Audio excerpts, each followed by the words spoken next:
Radhe Radhe guys, আশা করি সবাই ভালো আছেন। আমিও ভালো আছি রাধাকৃষ্ণের কৃপায়, রাধারানীর কৃপায়। তো রাধে রাধে, আবারও সাগরকে তেমনি একটি ব্লগ নিয়ে আপনাদের মাঝে হাজির হয়েছি। রাতের নাইট লাইটটা এখনও অফ করিনি, ওটা জ্বলছে। মেয়ের প্রচণ্ড জ্বর, রাত্রিবেলা মধ্যরাতেও খুব কষ্ট দিয়েছে, ও ঘুমাতে দেয়নি ধরতে গেলে। একদিক দিয়ে আমি নিজে কষ্টে আছি, তার মধ্যে মেয়েটা। আমি কষ্টে আছি বলতে আমি আমার কষ্ট আপনাদের কাছে এখন বলতে চাই না, তো পরে কোনো একটা দিন শেয়ার করবো ওখানে। তো যাক, আমার এমনিতেও আমার শরীরটা তেমন একটা ভালো থাকে না, সব সময় একটা না একটা লেগে থাকে। তো সব সময় আর কি বলা যায়। তো যাই হোক, আজকে আগে দেখাই, ব্রেকফাস্টে করেছিলাম পাউরুটি আর সুজি। এটা বাবার জন্যই রাখা, এটা বাবা খাবে। আমাদের খাওয়া শেষ। কাকিমারা কল করেছিল বলে ব্লগটা স্টার্ট করতে পারিনি তখন। তো কাকিমাদের সাথে মানে ওনাকে আমি কল করেছিলাম, তখন আমি কিচেনে ছিলাম। তো কথা বলতে বলতে এতটা টাইম লেগে গেছে, আর আমিও ফোন কাটেনি, উনিও ফোন কাটেনি বলে আমি ব্লগটা স্টার্ট করিনি। আমাদের খাওয়া হয়ে গেছে কথা বলতে বলতে।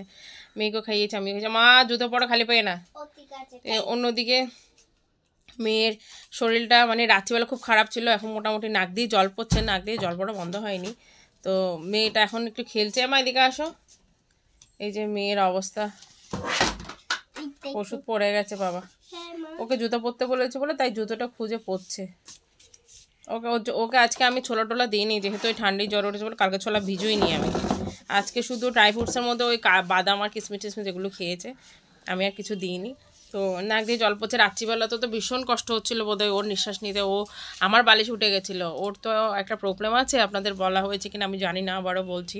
ওর নাকে পলিপ আছে। যা ঠান্ডা লাগলে বা অ্যালার্জি হলে, ডাস্ট টাস্ট উঠলে ওর ওটা বেড়ে যায়। তুমি নাকটা ভালো করে পরিষ্কার করে আসনি টেনে। তো এই হচ্ছে সমস্যা। তো একটু থেকে একটু ঠান্ডা হলে ওর নাকটা জেমে যায়, বিশেষ করে রাতে শুতে গেলে ভীষণ কষ্ট হয়। তো চলো গাইস, আজকের ব্লগটা দেখতে থাকো। আর কি বলবো নতুন করে, তো চলো এই নিয়ে দিন যাপন করতে হবে। চলো গাইস, সকালবেলা ওই টিফিন খাওয়ার পর আমি আর ব্লগ স্টার্ট করতে পারিনি। তো এই যে মাছ ফুলকপি আলু দিয়ে রান্না করেছিলাম, দুপুরবেলা খেয়েছি। এখন আবার মেয়ের বায়নাতে আনলাম চিকেন পকোড়া করছি, চিকেন রান্নাও করছি। কিছু পকোড়া করেছি আর কিছু রান্না করছি।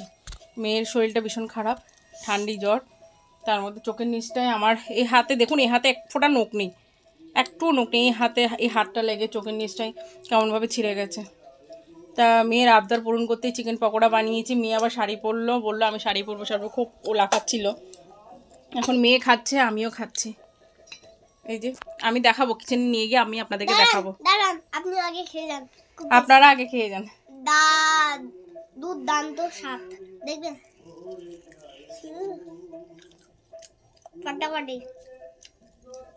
চলে এসছি, পাশে একটু সাউন্ডের প্রবলেম, আমি এখন নিয়েই চলে যাবো। এই চিকেন পকোড়া, এগুলো আলু ভাজা করে রেখেছি চিকেনের জন্য, আলু ভাজা করে রেখেছি চিকেনের জন্য। এদিকে চিকেন পকোড়া অল্প একটু আছে, সেগুলো হচ্ছে। এদিকে চিকেন কষা করছি, ওই আলুগুলো দেবো, এখনও দিইনি, জলটা একটু টেনে আসবে তারপর দেবো। তো একেবারে সর্বশেষ আমি দেখাবো টেবিলে গিয়ে। তো চলো। তো গাইস, এখন রাতে ডিনারের শেষ মুহূর্তে আপনাদেরকে আবার একটু দেখিয়ে দিচ্ছি। এই হচ্ছে মাছ আলু ফুলকপির তরকারি, দুপুরে রান্না করেছিলাম, সেখানে অল্প একটু আছে, মাছ আছে মনে হয় একটু 1 পিসের মতো। এদিকে আছে চিকেন পকোড়া, খাওয়া হয়ে গেছে। আমি আর মেয়ে খেয়েছি, মেয়ে খাওয়ার পর আমি খেয়েছিলাম, কয়েক পিস ওই আছে। এই হচ্ছে চিকেন কষা, আর কি বলবো, ওদিকে তো অন্ন করেছি, সেদিকে অন্ন আছে। এই যে অন্য অনেকখানি আছে। আমরা মা মেয়ে ওই যে চিকেন পকোড়া খেয়েছিলাম বলে তাই পেটে তেমন একটা জায়গা নেই, অল্প একটু নিয়েছি মেয়ের আমি মিলে। চিকেন লেগ পিস, হ্যাঁ চিকেন লেগ পিস নিয়েছি দুটো। হ্যাঁ দুটো ছিল, হ্যাঁ দুটো ছিল, তা সেই জন্য 1 পিস নিয়েছি। তো মেয়ে সহ আমি ডিনারে খেতে বসেছি, একটা লেগ পিসের আলু দিয়ে খেতে বসলাম এখন। তো মেয়েও খাবে, মেয়ে অল্প একটু খাবে, আমি অল্প একটু খাবো, তাই বললাম অল্প অল্প খেয়ে নিই। তো রাত্রিবেলা ডিনার শেষে ঘুমিয়ে পড়বো, বিছনা টিছনা সব রেডি, মশুরি টাকানো হয়ে গেছে, টাইমও অনেক হয়েছে। তো এই খেয়ে আমরা মা মেয়ে ওয়াশরুম থেকে এসে তারপর শুয়ে পড়বো, আর কোনো কাজ নেই। অনেক ধোয়াপালা রেখে দিয়েছি কালকে করব বলে। তো আজকের মধ্যে এখানে বিদায় নিচ্ছি। সবাই ভালো থাকবেন, সুস্থ থাকবেন, সাবধানে থাকবেন।